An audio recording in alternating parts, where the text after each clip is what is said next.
Jordan Peterson did do something dumb, and that was he saw the cover of Swimsuit 2022's Sports Illustrated edition, and he got triggered by it. He was like, sorry. He said, sorry, not beautiful, and no amount of authoritarian tolerance is going to change that. Now, this is the most Jordan Peterson post because it's just a banal and really stupid thing to just post about. It's resentful. It's incel adjacent. It's like straight incel bullshit. Right?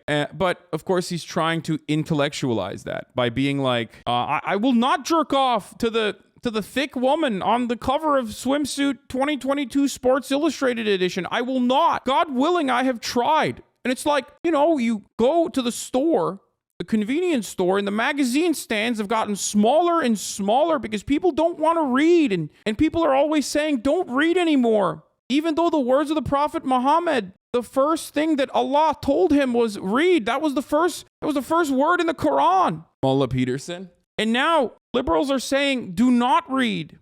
The postmodern neo-Marxists are saying, don't read. I will not. I will read and I will fap. Well, the Dragon of Chaos is overtaken. They've overtaken Swimsuit 2022 Sports Illustrated. This is authoritarian if I can't fap. Thick ropes to the swimsuit edition.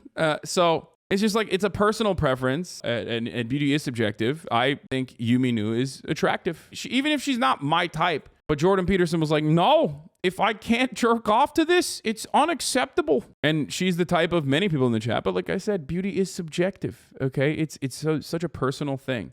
And I covered how like this is dumb for multiple different reasons. But instead of giving like good feedback, sometimes you got to give funny feedback, okay?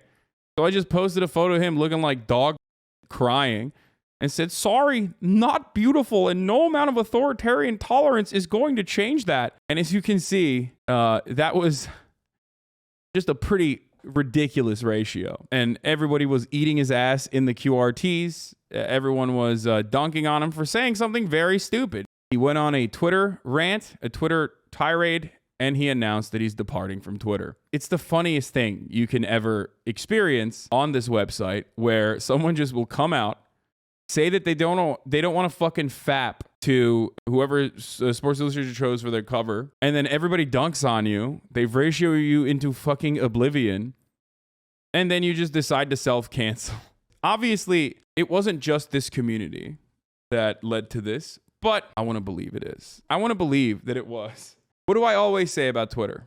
It's a platform for the mentally ill, okay? And whoever has the highest level of mental illness wins. And for me, all of the kill yourself QRTs made me more powerful and made this community more powerful. And so because of his like really stupid thing that he said and the endless flood of vicious insults is really not something that can be experienced anywhere else. I like to follow the people I know, but I think the incentive structure of the platform makes it intrinsically and dangerously insane. I recently stopped accessing Twitter for 3 weeks as an experiment. I had some of my staff post video links, etc. His staff is his wife, by the way, as his staff.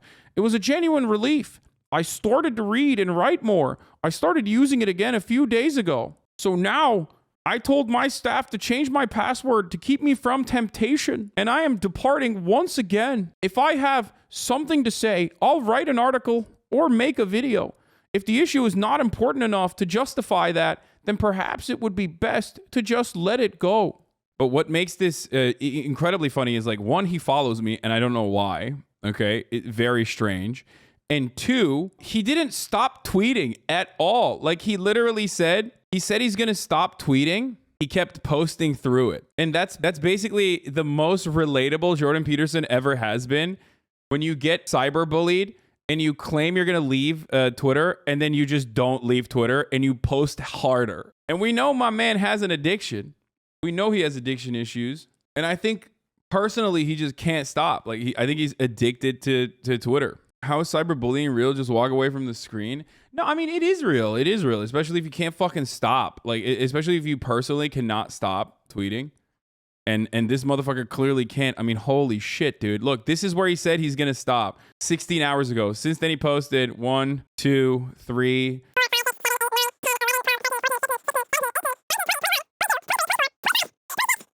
27, 28 times. He posted 28 times since he said he's quitting Twitter. And those are just his retweets. Like, I'm sure there's replies and shit. If I looked at the replies, it's probably even more than that.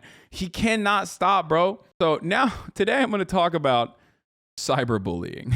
It's a very weird thing because, like, obviously cyberbullying is horrible. And the way that it happens on the internet is, like, really, really fucked up most of the time. And obviously I've been targeted many, many times over by, you know, very deranged people. But goddamn, it feels so fucking good when you're doing it. I get it. Like, I get why so many mentally ill people in my fucking QRTs are literally just like, kill yourself, kill yourself, kill yourself. You need to die. I'm coming to your house. I'm going to murder you. And when you see like the only interactions that you have on Twitter is just negative all of a sudden, it sucks. It feels like it consumes you. It's like ever consuming, even if you understand where it's coming from. But also at the same time, like, Jordan Peterson's just a horrible person for the most part. But I mean, he had like real world material impact on the existence of trans people, which already was on shaky grounds regardless. You know what I mean? Like, trans people existing in society was set back by Jordan Peterson's deliberate misrepresentation of C16 and the subsequent media tour he went on that was used and utilized for the horrible, horrible reasons to attack trans people non-fucking stop. He also normalizes so many reactionary attitudes. He makes himself out to be like the salvation savior of like young men. What will we do without men? And oftentimes directs them towards the pipeline of conservative agitprop. Jordan Peterson just doesn't want to admit that he couldn't jerk off to the SI cover because the Benzos and Zoloft gave him ED. Yeah, like, these people worship him. Like, he had back in the day like a fucking basic army of like incels who despise him. He was the incel pope, exactly. And now it feels like his influence is waning. See this one about JP? Oh, yeah, I did see this. I have no direction in life, and I'm looking for a guru. Jordan B. Peterson, I can help you. Good job, and I hope you're proud of yourself. You never think about the harm you were doing. My room is going to be a fucking mess now without someone telling me to clean it. You avatars of chaos have no power over me. My spirit remains uncorrupted. Do I know you? I think he voices Kermit the Frog. This is by Degsolence. Pretty good. Ben Shapiro says, until Sports Illustrated puts Butterbean in a two-piece, true equality has not been achieved, and true beauty has not been sufficiently redefined. They're just fucking such lame asses, dude. I don't know what to say about this other than, dude, what is wrong with you? Like, who cares?